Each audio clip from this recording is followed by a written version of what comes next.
Hello, everyone, and welcome to the Process Podcast.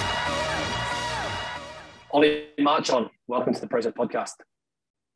Thanks for having me, Ed. Pleasure to be here. It has been a while.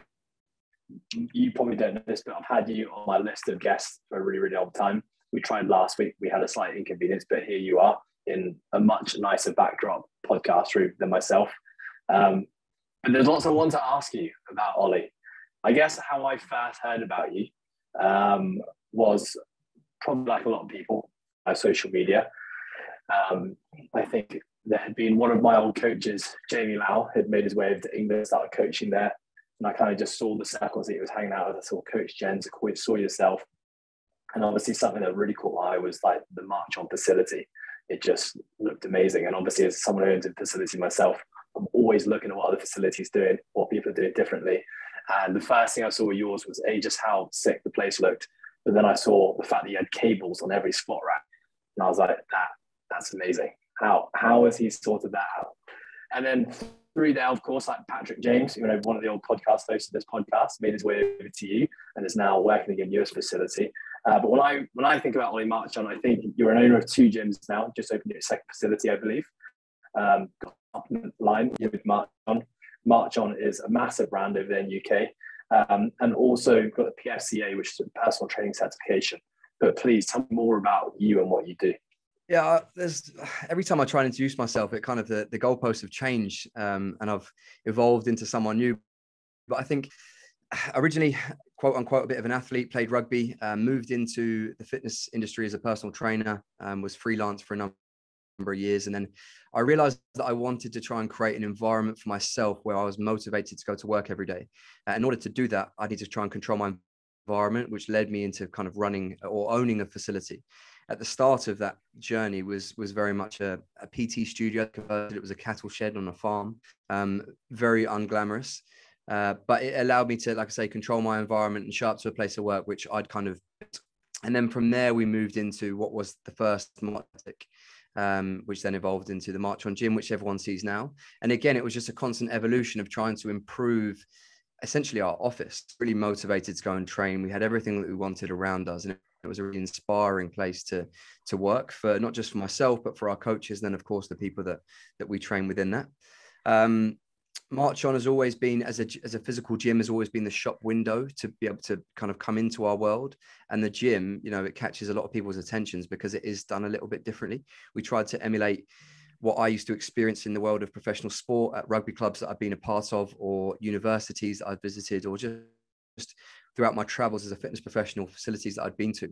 And we wanted to try and bring that back to the business that we're running. And in our facility operations, we wanted to make sure that we were trying to create the best environment that we could, not just for the day-to-day members, but also people that visited. So that became a shop window for it. And obviously through the use of social media, perception, we like to think equals reality, but perception for people around the world was that this gym is really something. It's a little bit different in the private sector.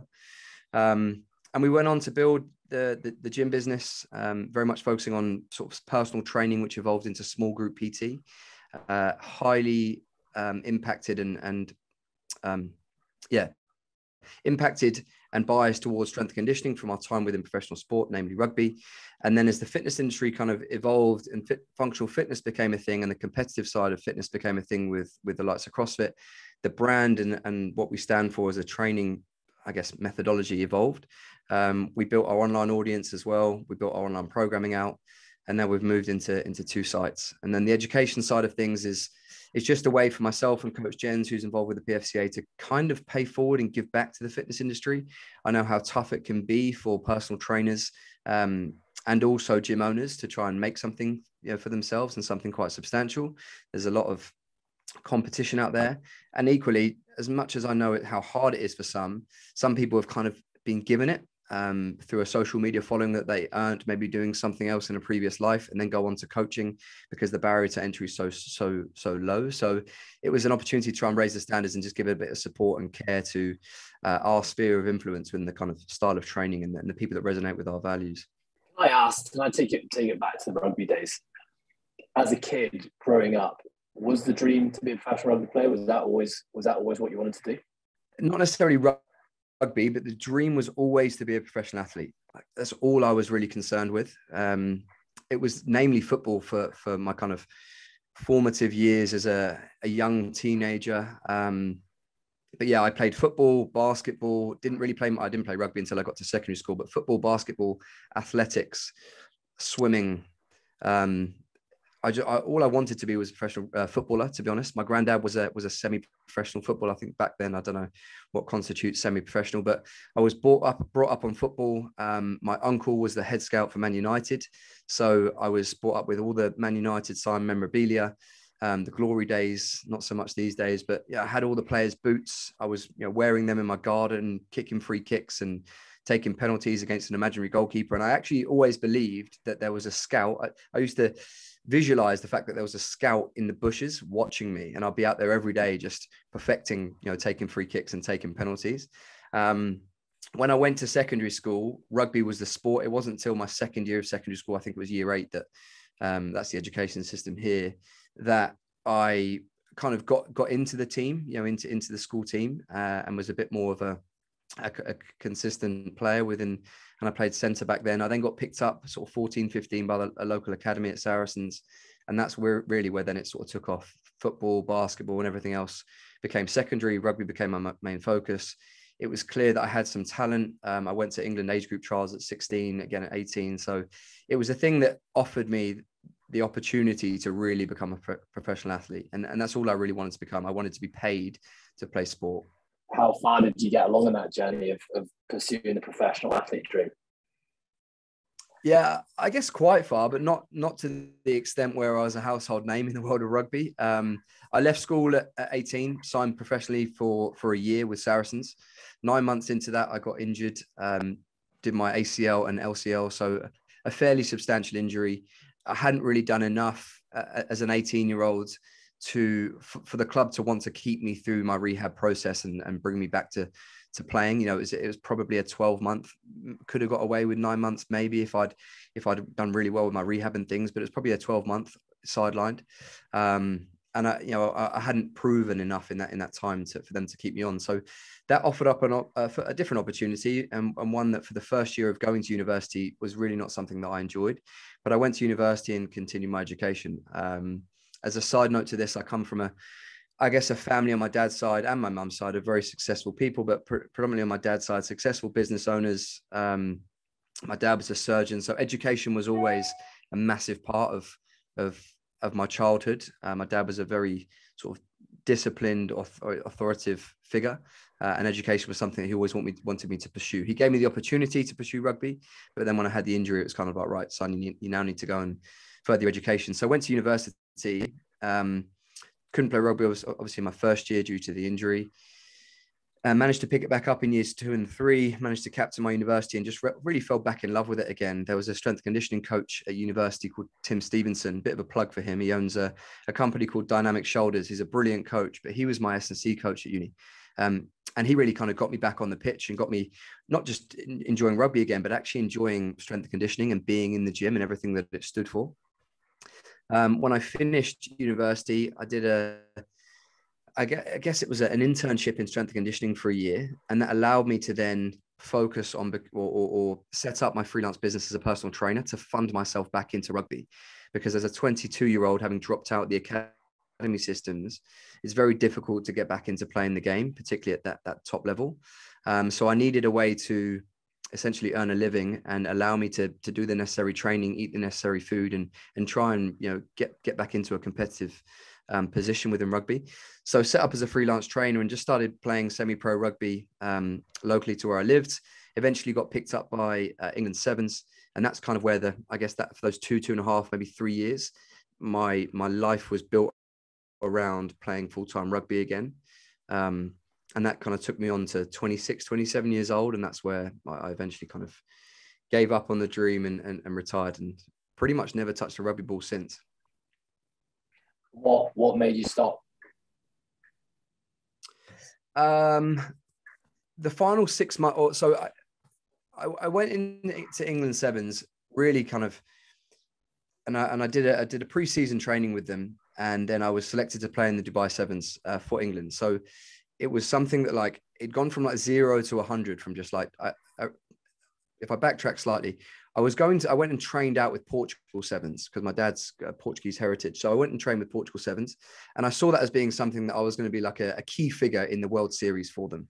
Because Portugal aren't one of the top teams, and it was an opportunity for me to really go and play enjoy my rugby, play on the World Series, and probably be an influential player within their kind of the whole year.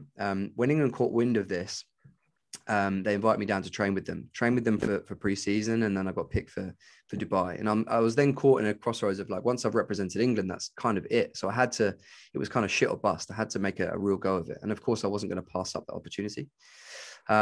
So I played in Dubai, played in South Africa, got injured just before the New Zealand leg of the tour. And then I ended up representing them in kind of the European Championships and a few other kind of competitions. But Ben Ryan, who's the coach that brought me in, moved on to coach Fiji, and a new coach came in. And it was just really clear that I wasn't part of his longer term plans. And I think as an athlete and someone who's so committed to their sport and committed to the training and doing everything right, showing up to training every day, giving my all, and knowing that it was all going to be in vain. And I kind of kept beating that drum for what felt like longer, but it was probably 6 months. It leaves you in a really bad headspace. Both mentally, physically was just exhausted. I'd given everything that I could from 14 years old to 26. I'd suffered a number of injuries, setbacks, surgeries. And this was kind of the final nail in the coffin where I was like, I got that professional tag. I'd now lasted a couple of years with that. And then a new coach comes in, and it just wasn't clicking with myself and him. So I went and played it further year, semi-professionally. And I was just terrible. Probably the worst year of rugby I had. Wasn't really doing myself any favors in terms of my performances. And I just realized that I also had the fitness thing that I'd been building alongside it in the background. And it was just a level of, I guess, self-awareness and a reality check that I didn't want to end up in my 30s. And I don't think there's anything wrong with this for the people that do it, but end up in my 30s, chasing this dream of being a professional rugby player, playing in the championship for, not much money at all, putting my body through the ringer every week, traveling up and down the country. There was just this other world that I wanted to explore. And that's what kind of made ultimately the decision for me. So when you got the chance to be in the England setup, was your personal training business, was that running on the side? Yeah, it was. Wow. And in typical kind of my fashion, I tried to run the two things with 100% effort. So the way it was set up back then, there's a place in the UK, well, essentially we're near Twickenham, England Sevens, you used to train Monday through to Wednesday in camp. And then you basically come home for Thursday, Friday, Saturday, and you go back up on a Sunday or Monday again. And that was kind of the cycle in the build up to one of the World Series competitions or legs. So I would travel to camp on a first thing Monday morning. I'd stay in Twickenham between Monday, and I think I came back Thursday, and then I condensed my personal training into Thursday, Friday, Saturday, Sunday, and then I go back to camp again. And that's pretty much what I did the whole time. So I was managing to maintain a fairly sizable personal training business alongside it, because I think I started back sort of Wednesday evening at work. So really my clients only missed me like Monday, Tuesday, which wasn't ideal for a training week for most people, but they understood it, and I managed it fairly successfully throughout that. Have you reflected back on those times, and do you think running the personal training business whilst trying to be a professional athlete hampered your ability to be a professional athlete? The short answer is yes, 100% it did. Back then in sport, and particularly in sevens, and I think it's probably still like that, there's not enough done to provide security for young athletes that mean that you'd want to go all in and put all your eggs in that basket. At least for me anyway, with my mindset. So I think it's part that, but also part of the way I'm made is that I feel as though I can take on the world at all stages, which has been proven not to be true on a number of occasions. But sevens wasn't, it's not like the 15-a-side game. It's certainly not like it's sports such as football, whereby it's probably a bit like fitness in some areas of fitness, whereby you need something else to be able to afford the things that you want to do in life. And I didn't want to get towards my late 20s and not have opportunity to get on the property ladder or enjoy holidays and all those kind of things, because I really wasn't being paid that much. That, and probably the fact that there was no one really guiding me or helping me make those decisions. But I think looking back now, if I was to look at my younger self, there was probably an opportunity for a couple of years just to make rugby a true focus. A bit like athletes do in the competitive sport world now, where they just go all in, to try and make it to the games or whatever. They have to go all in now. There's no other opportunity. I think because I'd tasted a little bit of a career in fitness and earning some money and good money as well, that I found it very difficult to then put on pause. So the moment that you made the decision, I know you said it, you said you went back, you tried to play semi-pro, didn't play well. And then at some point within there, you made the decision to transition, I guess, full-time into your fitness business. But what was that transition like? Like, letting go of the athlete identity and then taking on this new identity, which is, I guess, like the coach or the business owner. What was that transition like? Did you hold on to the athlete identity for a long time? Was it hard? Was it hard changing hats and perhaps changing from the person everyone had known you to be for so long to now being someone a bit different? Yeah, it's definitely hard. I didn't hold on to the athlete persona though. I almost resented it. I almost just buried him, and very much didn't want to identify as that because you feel like a fraud. But then I think where I got it wrong, and I've kind of verbalized this story a few times, is that I applied the same logic as I did when I was a rugby player to then business. But I understood the rules of rugby. I understood that, and the rules were kind of orchestrated for you. You train hard, you sleep when any opportunity you really had was to rest and recover, and you eat really well. And that's kind of the cycle that you're in. When you go into business, you're fed this kind of like hustler's mentality, or at least, that's what I thought it was. So that I almost felt guilty if I wasn't doing something that I thought resonated with trying to build a business. And often what that looked like for me was just like doing more fitness. Not that I was being paid to do it, but it kept my mind busy, and it kept me physically busy and stopped me kind of resting and sitting on the sofa. So I thought that was a better thing to do, which ultimately led to me as the athlete becoming a shadow of my former self. And as a business owner, just burnt out and resenting what I'd set up. But it was a lesson that I think, again, looking back on now, that was a valuable one that took place at an age in which I needed it to happen. So what you're saying there is that when the rugby stopped, you just replaced the rugby with the training. Is that what it was? And you realized that you just couldn't balance that and business at the same time? I replaced the rugby with being all about what I thought business was. And as a fitness professional, and as a coach, and also, I guess, part of that, trying to still scratch the itch as an athlete, I just got caught up in, as soon as I woke up to the moment that I went to sleep, I had to be doing something that I felt was complementing my business. Now, obviously, when you're a trainer, you're only really effective when there's people in front of you and you're coaching.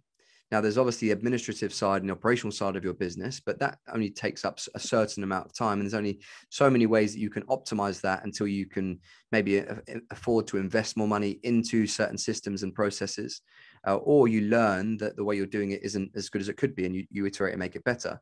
So outside of those things, I was then using fitness as a way to just keep me occupied, because I felt guilty for taking my foot off the gas. And I, by taking my foot off the gas, I mean just like sitting and enjoying television, or or going out and socializing. Fitness or something that would involve fitness seemed as though it was still complements my business. It just wasn't, looking back. I mean, so I get, okay, so I think I'm understanding it better now. There was a perception or a thought that the better you are as an athlete and the more work you put into the training would mean more respect or more accolades as a coach. Because it's something that definitely a lot of people do think now, no? 100% people do think that now, but no, I'm probably not articulating it well enough. It was more that, like I said, the best way to describe it is that I genuinely felt guilty if I wasn't working on my business in whatever capacity that meant. So what became my outlet was fitness, like more physical exertion. Not because I felt it complemented necessarily my business, or people would be more attracted to come and, engage with my business and buy our services because I was a better athlete. But because it's the only thing I really knew outside of what I thought was work, was like physical exertion. I didn't have any hobbies. I didn't have a particularly, great social life, because I've been playing a lot of rugby, and social life with rugby was really just going out the weekends and getting pretty blind drunk. But that wasn't something conducive with what I thought a business owner should be doing. So I was just replacing all that sort of like dead time where I was, in the afternoons with rugby, I used to just watch some Netflix and fall asleep and then do my second session in the afternoon. But I felt guilty doing that when I became a quote unquote business owner. So I'd find myself doing things that didn't quite make me feel guilty, like fitness. But I was overtraining, overstressed, underfueled, and ended up, burning out. Yeah, I can resonate with that journey. In fact, I can resonate with pretty much absolutely everything you've said so far, because it's a very similar journey to myself. Talk me through the slight experiencing burnout. What was that like, and what did that actually mean when you were burnt out? So I've actually, again, I've told this story before, but there was a moment where I realized something was really not right. And I was in the gym, as I often am, because I pretty much, lived in the gym, coaching and working on the business. But I was in the gym training with my little brother, Charlie, who's part of our business, and Alex, who's my best friend and is also part of the business. And we were training, and we were doing some box jumps, and it was kind of like an Indian file fashion. And the box wasn't particularly high. I could probably, if I was fresh, jump twice the height of what this box was. But I went to try and jump on it, and I just physically couldn't land. I couldn't land on the box. I couldn't make the jump. And I kind of almost tripped and fell backwards. So I tried again. And I think I tried for the third time. And on the third time of kind of tripping and falling backwards, I turned and just saw red. Alex was behind me. I cocked my fist and I almost just, punched him square in the face. Stopped myself from doing it, calmed myself down, and then went to jump on the box again. And I didn't make the jump again. By this point, the boys had moved from behind me, and I cocked my fist and I almost put my hand through a window. I actually visually saw myself just putting my hand through this window. Didn't do it, but then I just left the gym and realized that I was completely exhausted. Like I said, I had nothing left. I'd gone from being a pretty explosive and strong, powerful rugby player at maybe 87, 88 kilos, which is no massive weight, but for someone of my kind of height and build, I was athletic, to about 75 or 76 kilos, and a withered 27, 28-year-old that had, just abused fitness and lack of sleep, and, trying to be something that I didn't quite understand, like I said, the rules of the game. I didn't know how to be effective with growing the business. I was being impatient. I was applying too much pressure on myself. And I think it all links to the identity piece. And I was struggling to try and find what my identity was. I'd gone from being a rugby player. I was doing a lot of endurance sport at the time, lots of running, because again, my perception of like these guys who are successful business owners and this kind of 4 a.m. hustlers mentality, and they all go into being endurance athletes and ultra Iron men and whatever else. And I was kind of going down this road, and it just, kind of culminated with that box jump story. But that was the catalyst for making some changes. And what changed in your life, like in the wake of that box jump?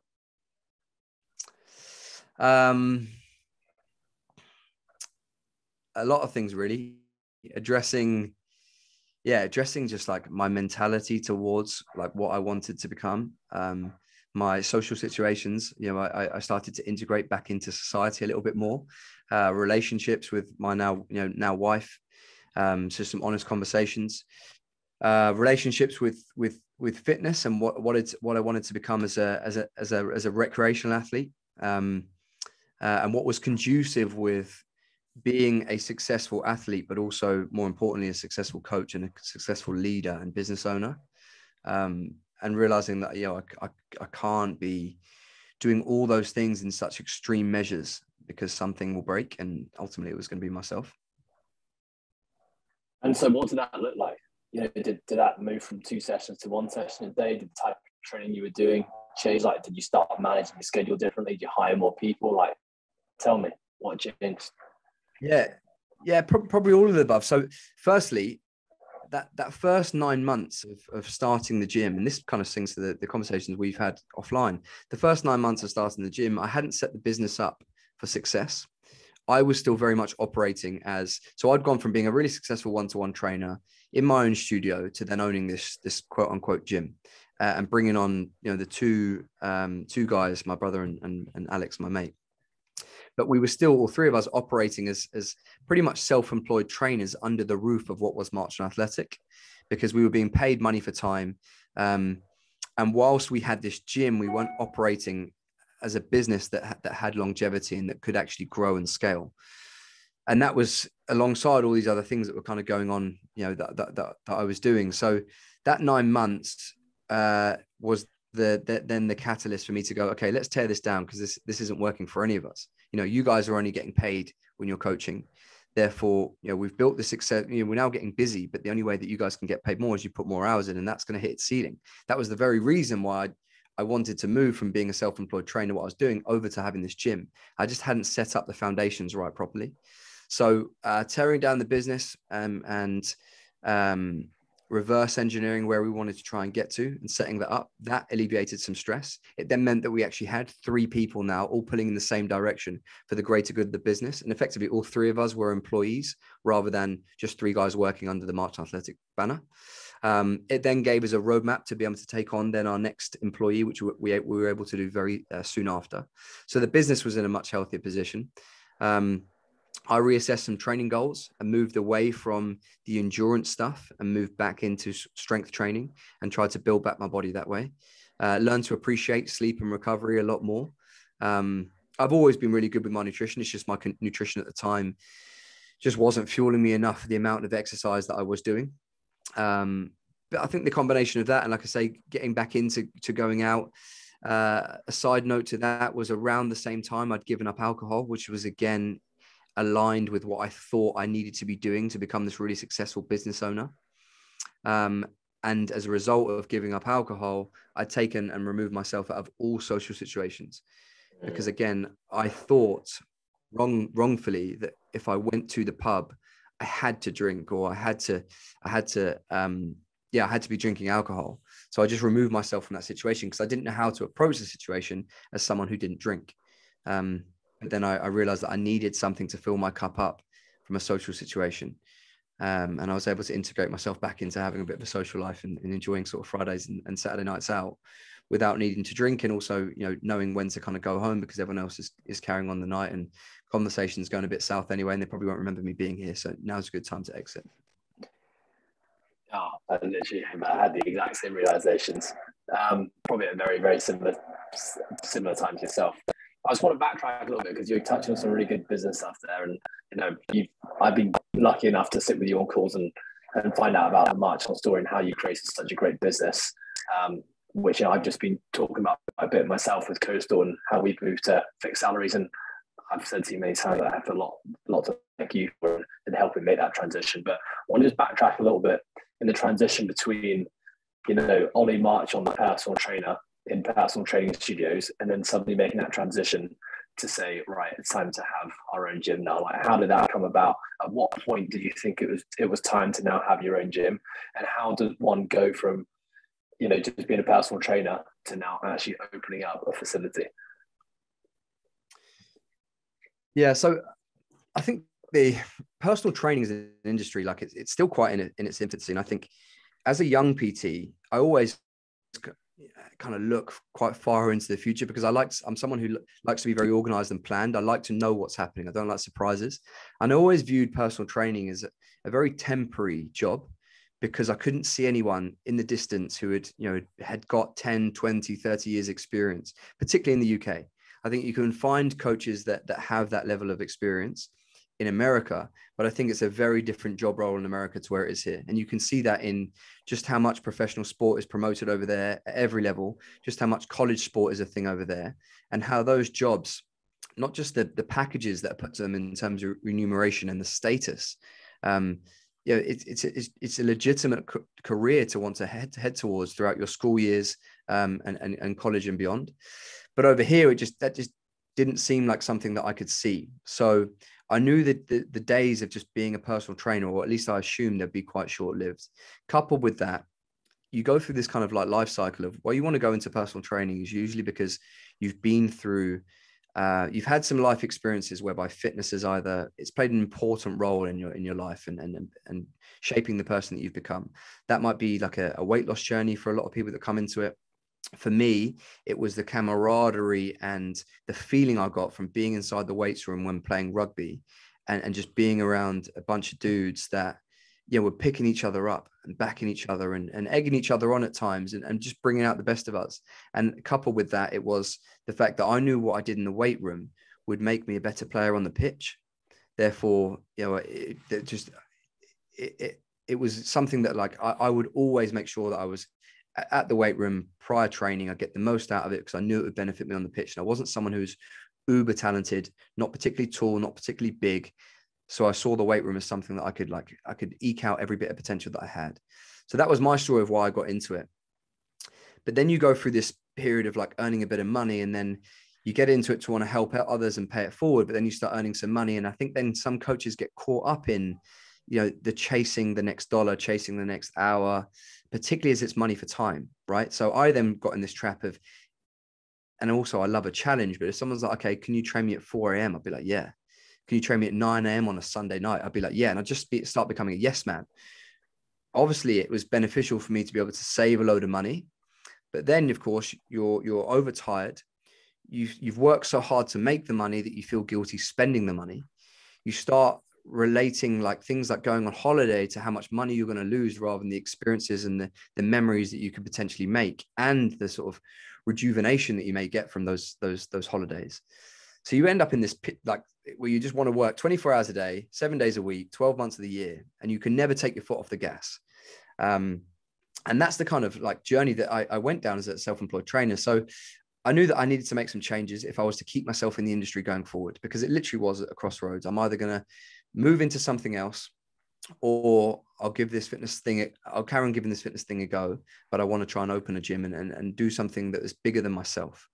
I was also very isolated as a self-employed trainer, because when you're delivering 9-10 hours of sessions a day, it's quite isolating. Obviously, you're having conversation with your clients, but you then don't get to train how you wanted to. You don't get to eat the meals that you want to. Like I said, you couldn't peel me off the sofa on a Saturday night if you tried, because I was just so fatigued and I didn't want to spend the money. It's like this weird headspace that you get yourself into.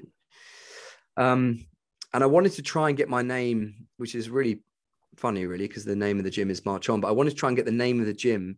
I wanted to try and get my name above the door. So people weren't just coming to see me, they were coming to see this thing that whoever we were going to be, had created.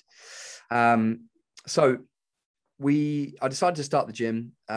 Luckily, my best friend Alex, he was a strength and conditioning coach. We both had a similar kind of history in terms of education, both done a sports science degree, both went on to do our strength and conditioning qualifications. He went down the professional sport route as a coach, went and worked with a feeder college towards Saracens, and then worked for Saracens with their academy and did internships with the first team. I went down the Gem Pop route and playing professional sport route with the rugby. Again, in professional sport as an S&C coach, particularly in the UK, it's not like America. Jobs are highly sought after, and people are willing to do a lot of work for not much money in return. So he was staring down the barrel of kind of being into his late 20s, and still living at home and not being able to do much with his salary. So it took a bit of enticing, but I managed to get him to jump over, start this thing with me. My brother was available as well, so we put him through his qualifications, and the three of us kind of started this gym. Originally, it wasn't going to be called Marchon Athletic. I'll save you the story of the naming, but we ended up ended up going with Marchon Athletic, and that's kind of how the gym was formed. Like I said, it was really a byproduct of me being exhausted with what I was currently doing. Funnily enough, the next 9 months exhausted me further, as we just touched on.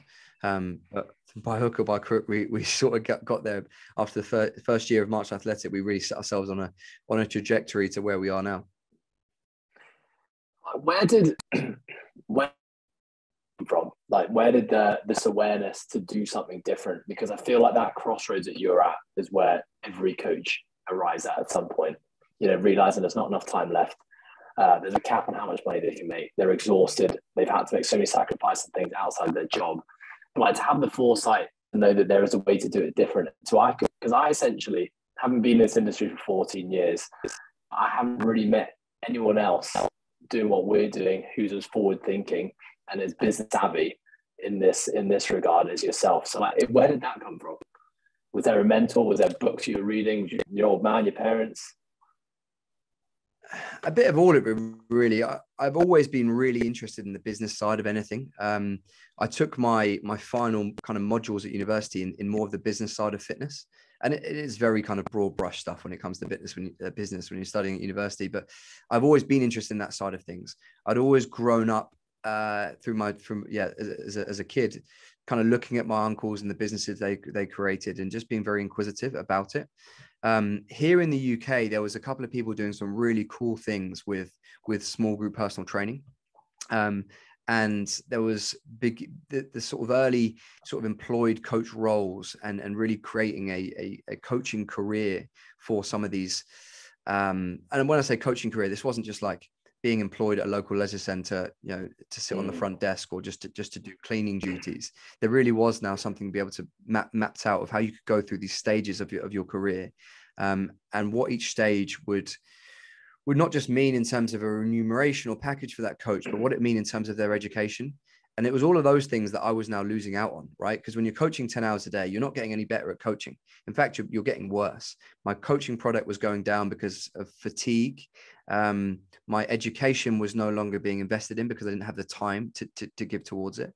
And like I said, the other kind of areas of my being, social areas and other things were beginning to suffer. So I think because I'd become so successful, I was able to then realize that like, this isn't what it should feel like. This isn't what it should be like, because I'm actually resenting what I'm doing. But I only had myself to blame because I got myself in that mess. So I had to really go searching for how could I create something sort of bigger than this. And the biggest thing for me, if I think back to why I enjoyed rugby so much, was the team element. And that's what Marchon Athletic from the early days I wanted to grow. It's like, how can we actually be all on the same team?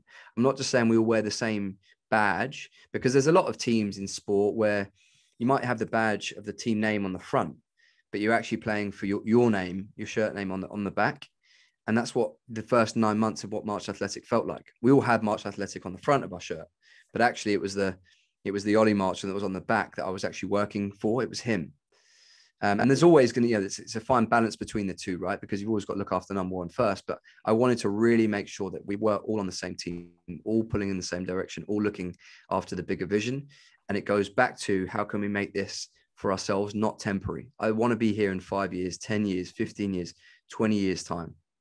And really the goal for us back then was that we wanted to be in control of our own destiny, that we could wake up, not at the time in which we wanted because we had appointments to make, but we could wake up, we could put on the clothes that we genuinely wanted to wear. As fitness professionals, we love wearing comfortable clothes, and that be our uniform.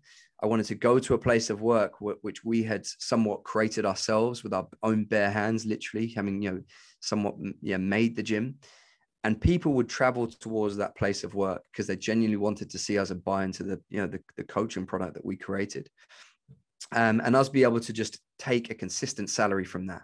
I know what I'm making each month. I know what my hours are. I know what time I can give towards personal bits of admin outside of that, personal social life commitments outside of that, holidays outside of that. And that's all the goal was. But we managed to land that quite well with a really great product, and it's gone on to kind of grow from that. As a leader, how did you start addressing your coaches playing for the best? What were some of the things that had to go into that, and what do you continue to do now to because I know you've got a big team, you've got a really big team, you've got 2 locations now.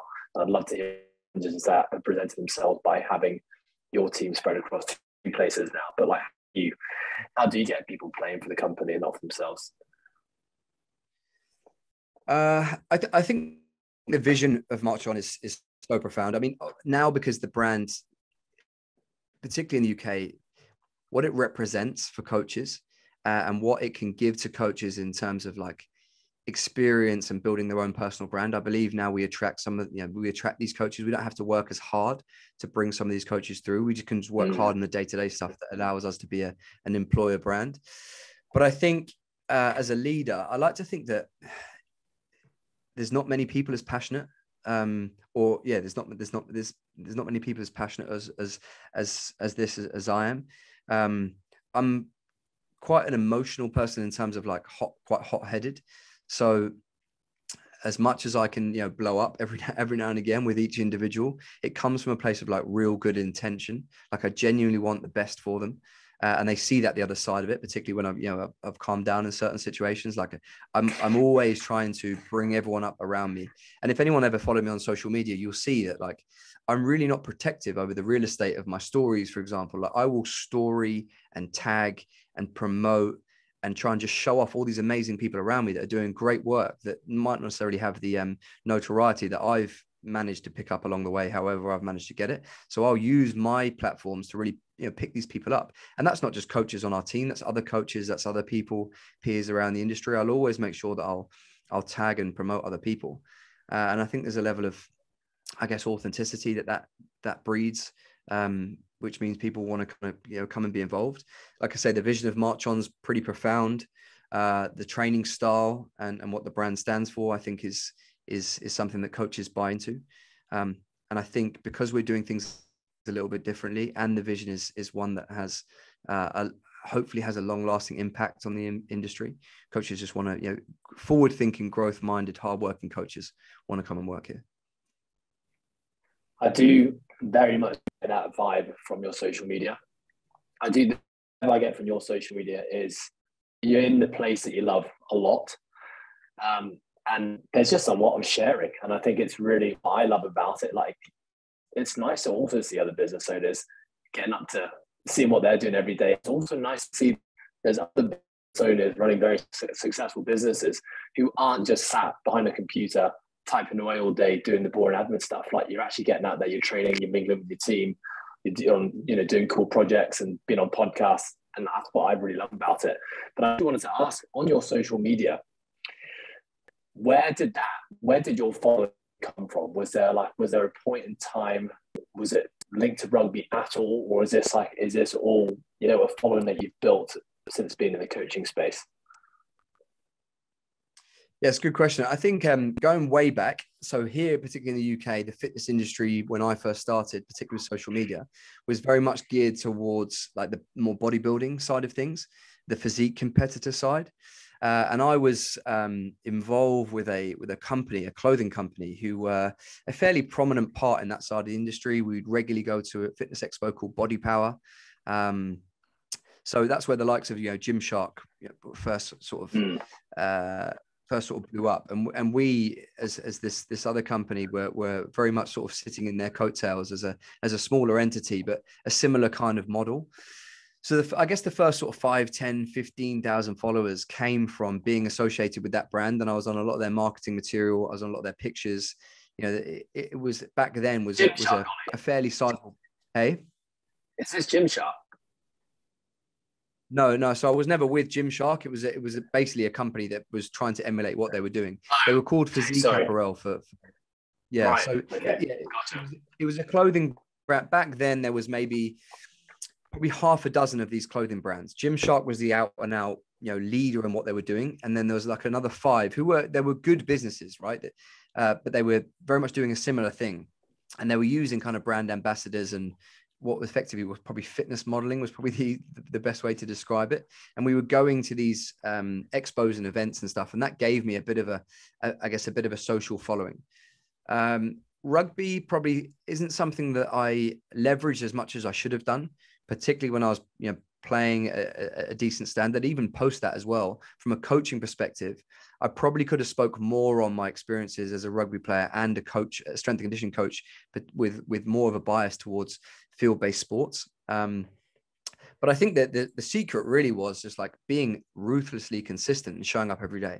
I remember when I thought Snapchat had died a death, but apparently it's probably one of the bigger platforms still going. But originally Snapchat was the thing. So I used to use Snapchat a lot. I'd be on there trying to give education most mornings, most days, and just documenting my life.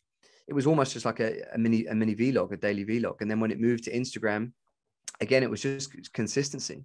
And I think because I showed up every day, the people that do show a bit of an interest in that story, they've kind of come along for that journey the whole time. And it's just slowly, it's not a massive social media following by any stretch of the imagination, but what it is a really concentrated group of people who have a real passion for health and fitness, a real good mindset towards their relationships with people and their relationships with themselves and fitness. So yeah, I think the secret really to it is just every day kind of showing up and being, like I say, quite open with trying to document a lot of the stuff that goes on. Some of it is really not very valuable at all. But for me, it's kind of part of the process that I put in place to hold myself accountable, to keep showing up every day.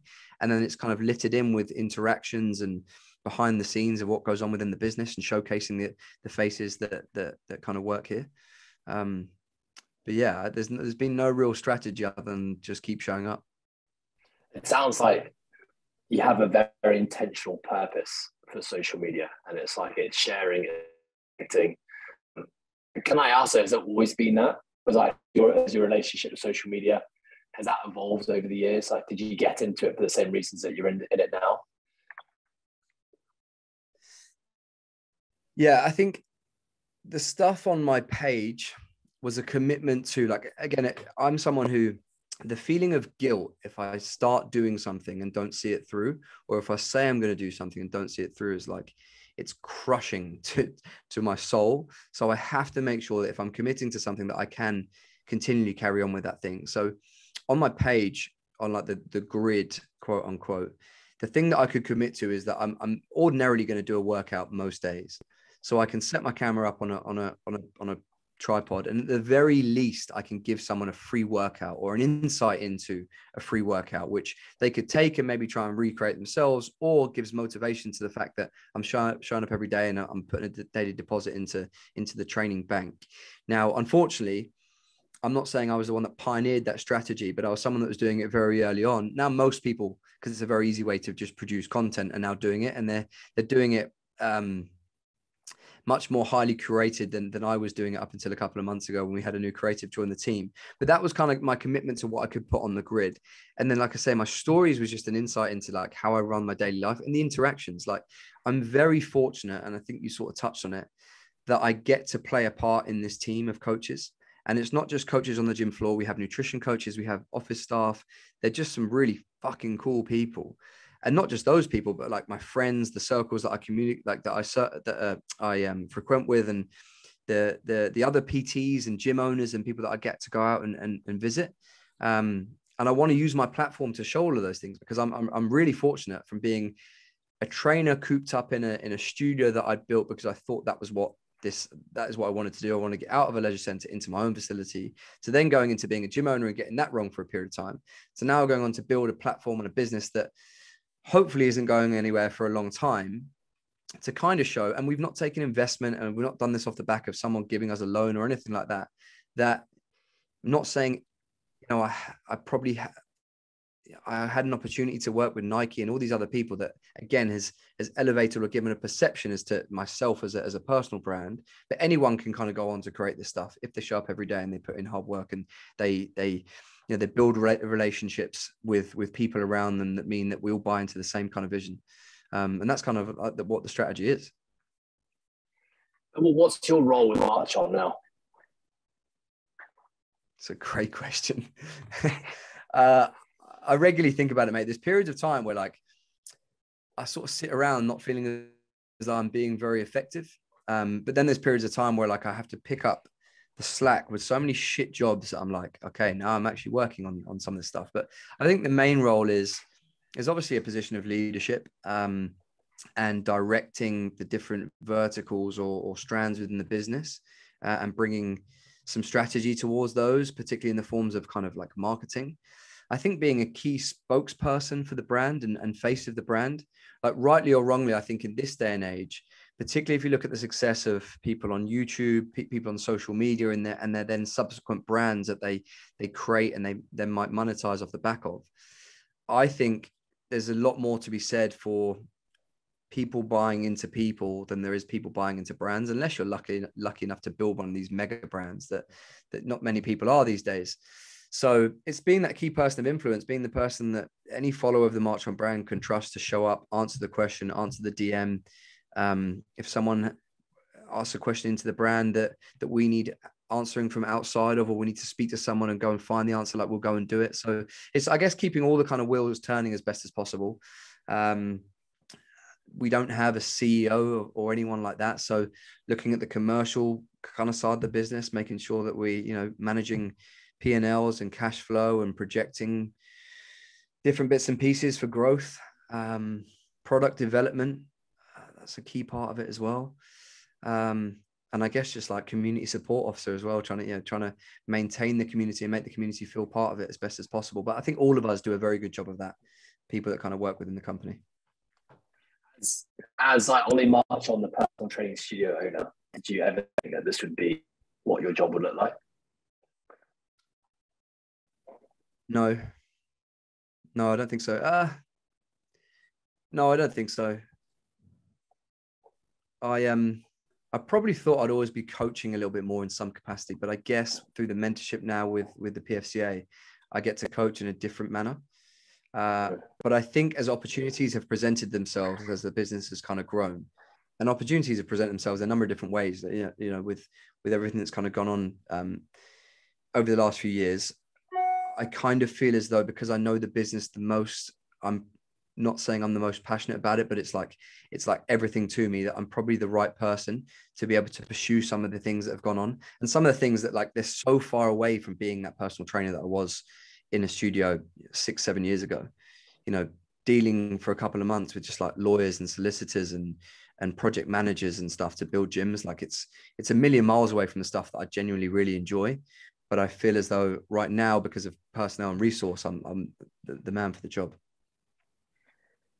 And if you could choose, because that was literally going to be our next question, like, if you could say what the things you love the most about what you do at Marchon, all the things that you've done, like, if you could choose the job that you just did, what would those be? It used to be coaching.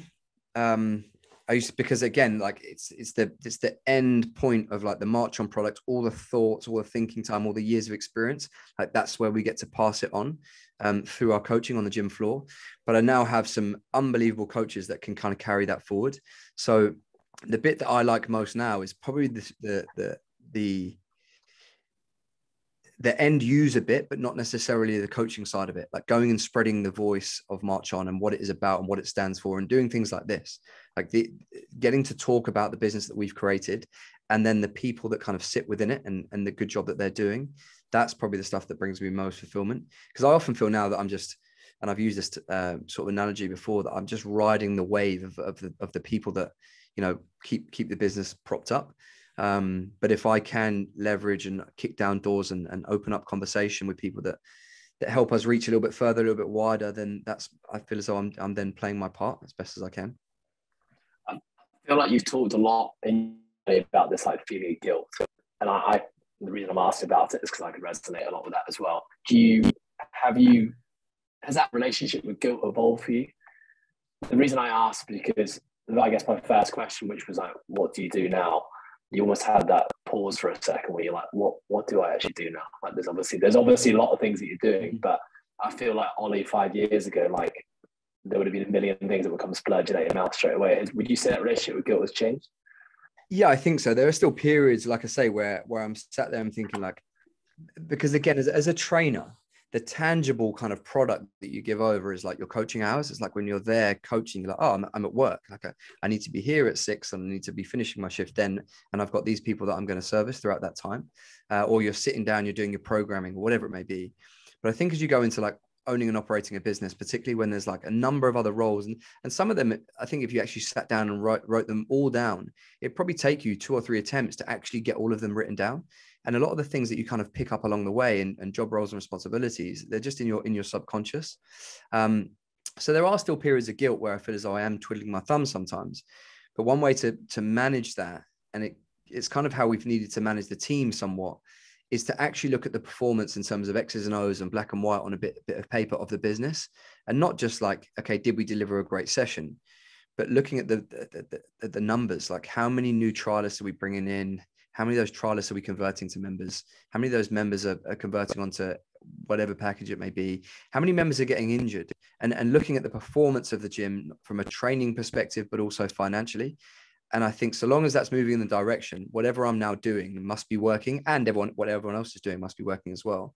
But I'll often sort of every quarter just look back at what are the key kind of priorities this quarter in terms of product releases. Do we need to improve something that's currently going on? What is the performance of the different strands of the business? How can I then get involved a little bit more? I guess having an understanding of all the products now that we deliver, because it's not just coaching. That's something that I'm obviously always working on as well. So the guilt has evolved. It's still there at times. But like I say, when I look at things at black and white and the business is moving in a certain direction, then I can be confident that whatever influence I am having, that hopefully it's a positive one. But also what I will add to that is, like, most business owners need to appreciate that if you get to this kind of stage where you're constantly making yourself redundant from certain roles in the business, then the business is hopefully, it should be evolving and growing, which in turn means success for you, but also it means that you're opening up opportunities for other people to continually evolve and grow and take that next step on their career path. Can I ask you, what struggle with the idea and perhaps a realization that the guy who's like built everything is now the person that's always becoming redundant, because you've done such a good job at creating this team, this business that's now almost self-sufficient and continue to grow itself? Like, was there a point where that was a struggle for you? And was there resistance even making that decision in the first place to move on? Resistance from myself or resistance from people around me? I would say resistance from yourself, resistance. And often we are the people that hold us back. So what was that like? Yeah. But again, it was when I took myself off the coaching floor, it was a conversation I had with a few peers of mine. And I was voicing my frustrations, and, through voicing my frustrations with kind of what was going on and not being able to grow certain elements of the business because of time availability and what have you, it was just very clear what needed to happen. So I think at each junction where there's needed to be like this evolution or me vacating a certain seat at the table, like it's been a clear junction. Either someone around me has shown real willing and desire and want to be able to take on some of those responsibilities, or I've got to a stage where I'm like, I want to be working on this thing. I'm frustrated because I just can't seem to get into a flow with it because of these other things around me as well. And like I said, I think when we're all kind of buying into this journey-centric approach to our careers, that there needs to be an appreciation that the top people need to make themselves redundant and move on. Now, that might mean move on out the company into something else. I mean, not for myself as a founder, but onto something where they've used this as a stepping stone to go on to a higher position or more notoriety, whatever it was, seniority, whatever it may be, in a different company or different industry. Or it means that we have to try and create that within the infrastructure of the business. We have to be able to push into new territory and grow that way. Does that answer? Yeah, no, definitely. I feel like, hearing the story of Marchon and, just getting briefly, like, you are always striving for the next thing. Do you set 1, 3, 5, 10-year goals, and like, what is the future looking like for Marchon and you? Like, what's the future looking like for you? Yeah, I guess it's kind of fallen out of it's part of the narrative actually within the name of Marchon. Like, my surname is not pronounced Marchon, but that's kind of where we created the natural separation. It just kind of meant this constant evolution and moving forward, and that's, I guess, where Without Limits has also come from as well in terms of our sort of slogan. I think, like I said, the fitness industry has offered up and presented an opportunity now for a lot of us as gym owners and fitness professionals, whereby there's more people entering into fitness, there's more consumers coming in, there's more people looking for a higher level of coaching and experience and progress. And I think what functional fitness offers is almost infinite possibilities, not just within the gym, but what that can do within the gym and then compound and transcend into life outside of it through competition, through sport, through just everyday life. So we've now got an opportunity whereby the next 1, 5, 3, 5, 10 years is almost, the opportunities, the goalposts keep changing because the opportunities are becoming bigger and bigger and bigger. One thing I'm very acutely aware of, though, is like my mindset is always like a what's next mentality, which sometimes is my own downfall. So I think as my kind of family get a little bit older, third child on the way, I need to appreciate what does it look like at 35? What does it look like at 40? And what is the impact on me growing something and continually trying to grow something? What does it play on a young family? I also, as I mature as an athlete as well, need to think about the things that kind of fill my cup up from like a physical pursuit thing as well, and stuff that I'd like to just get out and experience, which aren't necessarily attached to training in a gym, but might be attached to, you know, other things and other experiences that involve my time and maybe to potentially train for. So right now, because we've just gone through a fairly big evolution from one site to two, we're just about to relaunch we've created our own app for our online business. And I think now we're right in the eye of the storm for what Marchon could actually be. I'm not really thinking too far beyond the next sort of 12 months, 3 years. I've given myself a milestone of kind of the age of 40, like just get my head down and go at this with all I've got. I think if we get to a stage where we might take in external investment over the next couple of years to really become not just domestically a household name in functional fitness, but potentially a little bit more overseas, there'll be some bigger decisions we make about what that means for me longer term. But right now I'm so in the thick of it that it's kind of all I'm really thinking about. But what is the driver? Is it impact? Is it changing lives? Is it like money? What's the thing that's driving you for all this crazy growth? It would just be a crying shame if we didn't reach our potential. That we attract what I believe is some of the best coaches in the country, but even further afield, right? We have a platform that is bigger than most. We have a training product that I believe is truly brilliant, that has been built over the last decade plus. And it would just be a massive shame if I didn't try and drive this to reach its potential.